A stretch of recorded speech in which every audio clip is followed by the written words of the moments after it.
तो स्टोरी ऐसी है कि एक पर्सन था, वो अपने गुरु के पास जाता है। मतलब गुरु के पास वो लर्निंग कर रहा होता है, बहुत सालों तक गुरु के पास रहता है। वो बहुत गरीब रहता है, उसके पास कुछ भी रहता नहीं है, कोई पैसे नहीं रहते हैं, कुछ नहीं रहता है।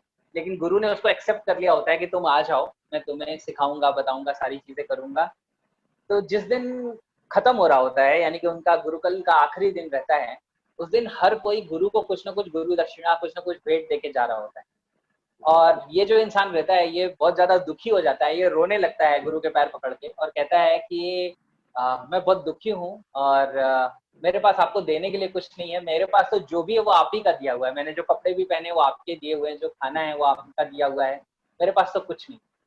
तो गुरु उसको बहुत समझाते हैं, कहते हैं कि बेटा इतना परेशान होने की जरूरत नहीं है। तुम्हारे ये जो आंसू निकल रहे हैं, ये सबसे बड़ी भेंट है, क्योंकि तुम्हारे इमोशंस, तुम्हारी फीलिंग्स को बता रहे हो। और मुझे कुछ नहीं चाहिए, वैसे भी मुझे कुछ नहीं। तो कहता है नहीं, मैं आपसे एक वादा चाहता हूँ कि अगर कल को मेरे पास कुछ हो जाए, मुझे कुछ मिल जाए, या मैं कुछ आपको देना चाहूँ, तो आप मना नहीं करेंगे, आप ले लें।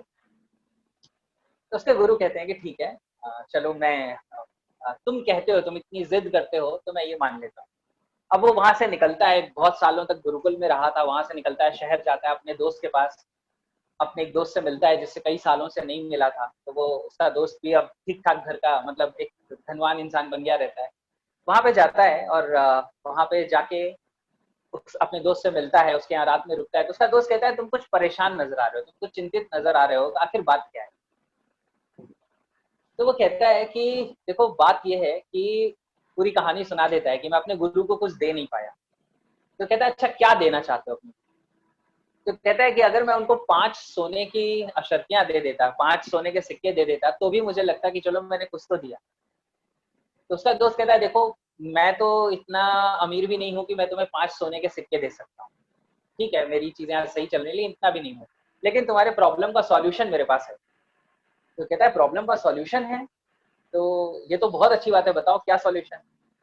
तो वो कहता है कि जो हमारा देश है, हमारे देश के जो राजा हैं, उन्होंने ये कह रखा है कि सुबह सुबह जो पहला इंसान मेरे दरवाजे पे आएगा और वो जो कुछ भी मांगेगा, वो मैं उसे दे दूंगा।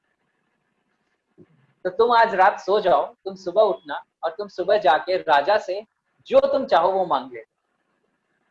तो ये बहुत खुश हो जाता है, कहता है सच में ऐसा बोला है राजा ने। तो कहता है हाँ, सच में ऐसा बोला है राजा ने। तो वो कहता है कि अगर ऐसी बात है तब तो मैं रात में सोता ही नहीं हूँ, रात में उनके दरवाजे पे जाके ही खड़े हो जाऊँ। तो कहता है उसकी कोई जरूरत नहीं है, क्योंकि वहां पे कोई बहुत ज्यादा लोग जाते भी नहीं राजा से मांगने। राजा ने ये ऐलान कराए, बहुत साल हो गए, लेकिन कोई जाता नहीं है, शायद ही कभी कोई वहां गया हो। तो वो कहता है कि ऐसी बात है, तो बड़ा आश्चर्यजनक है कि राजा ने ऐसा कह रखा हो फिर भी कोई ना जाता हो, तो मैं कल जाऊंगा।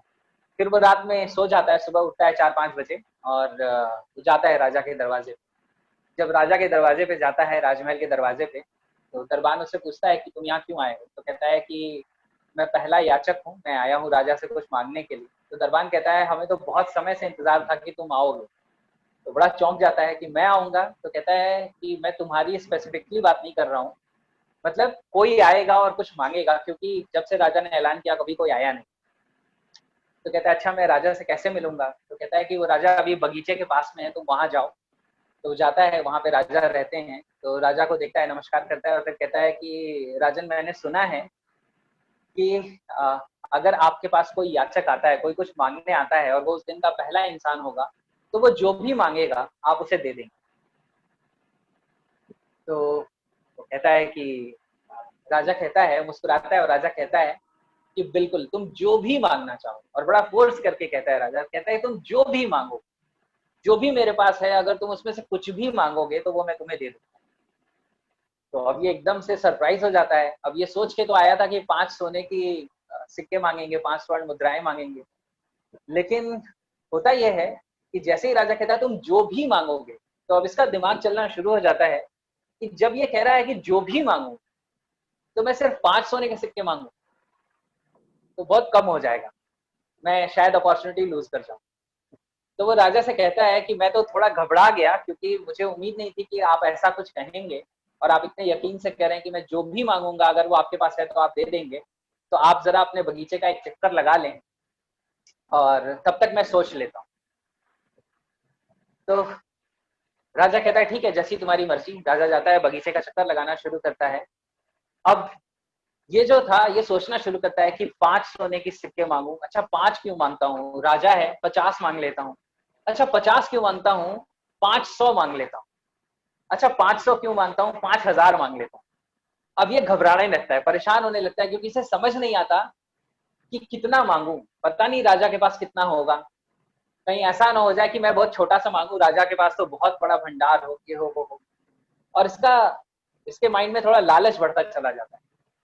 तो ये अल्टीमेटली बहुत बेचैन हो जाता है। और जब राजा आता है तो ये राजा से कहता है कि राजा आप फिर से सोच लीजिए, आपने कहा था कि मैं जो भी मांगूंगा और अगर वो आपके पास है तो आप दे देंगे। तो राजा कहता है कि मुझे पूरी तरीके से याद है, मांग लो, जल्दी मांगो, तुम जो भी मांगना चाहते हो वो मांग लो, जो भी मेरे पास होगा, अगर वो मेरे पास होगा तो मैं दे दूंगा।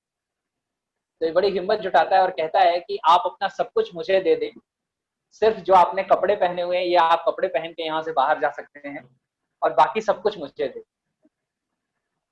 तो जो राजा रहता है, राजा ऊपर की तरफ देखता है, आसमान की तरफ, और हाथ जोड़ के धन्यवाद देता है भगवान को, और कहता है कि हे भगवान, आज तुमने उसे भेज दिया जिसका मैं हमेशा से इंतजार करता था। तो जैसे ही वो ऐसा बोलता है, फिर राजा कहता है कि देखो अभी तुम बहुत छोटे हो और तुम्हें शायद इस बात का दुख रह जाएगा कि राजा अपने कपड़े पहन के चला गया, तो मैं ये कपड़े भी यहाँ छोड़ जाता। और राजा अपने कपड़े खोलना शुरू करता है, तो अब ये और ज्यादा घबरा जाता है, इतने आसानी से ये सब कुछ छोड़ने को तैयार हो गया।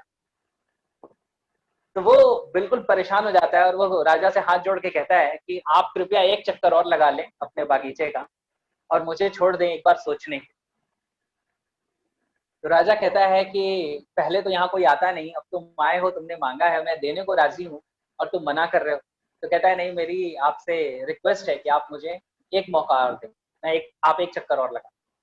अब जब ये राजा जाता है, एक चक्कर और लगा के आता है, कहता है जैसी तुम्हारी मर्जी। तो तब ये सोचना शुरू करता है।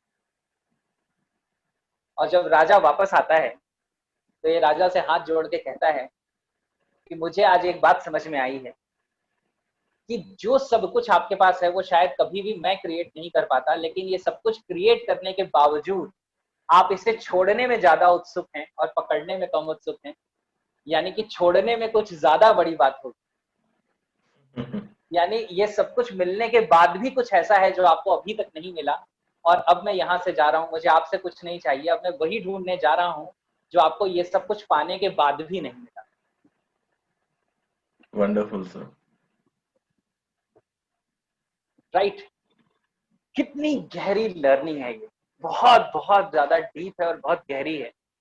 कि सब, इसका ये मतलब नहीं है कि बाहर क्रिएट नहीं करना, सब क्रिएट करो, लेकिन सब क्रिएट करते करते वो देखना है कि क्या वो क्रिएट हुआ है जो ज्यादातर लोग सब कुछ क्रिएट करने के बावजूद भी क्रिएट नहीं कर पाते, एंजॉय नहीं कर पाते। और वो फुलफिलमेंट की फीलिंग, वो ग्रेटिट्यूड है। इसका मतलब ये कभी भी नहीं है कि हमें क्विट कर लेना है, इसका मतलब ये कभी भी नहीं है कि हमें एक्सटर्नल वर्ल्ड में रिजल्ट्स नहीं क्रिएट करने हैं। वो तो मैं हमेशा हर बार कहता हूँ, क्योंकि जब मैंने ये चीजों को समझना शुरू किया, सेल्फ डेवलपमेंट और स्पिरिचुअलिटी दोनों में कई बार कंफ्यूजन हो जाता था। एक तरफ चीजें कही जाती थी कि सब छोड़ दो, और एक तरफ होता था सब आपके हाथ में, सब कंट्रोल कर। तो जब मैंने दोनों को समझा, तो जो चीजें मैं समझ पाया वही मैं आपके साथ, आप लोगों के साथ शेयर कर रहा हूँ। कि इसका ये मतलब नहीं है कि मैं विड्रॉल में आ जाना है, इसका मतलब ये नहीं है कि हमें एक्सटर्नली क्रिएट करना छोड़ देना है। जो हमारे अंदर सीड है, जो हमारा पोटेंशियल है, उसको हमें पूरा रियलाइज करना है। जो कुछ क्रिएट करना चाहे हम सब क्रिएट कर सकते हैं और क्रिएट करना चाहिए, लेकिन उस क्रिएट करने की चाहत में नहीं, बल्कि उस फुलफिलमेंट की चाहत में जो अंदर है, जो अंदर से डेवलप होने। Correct sir.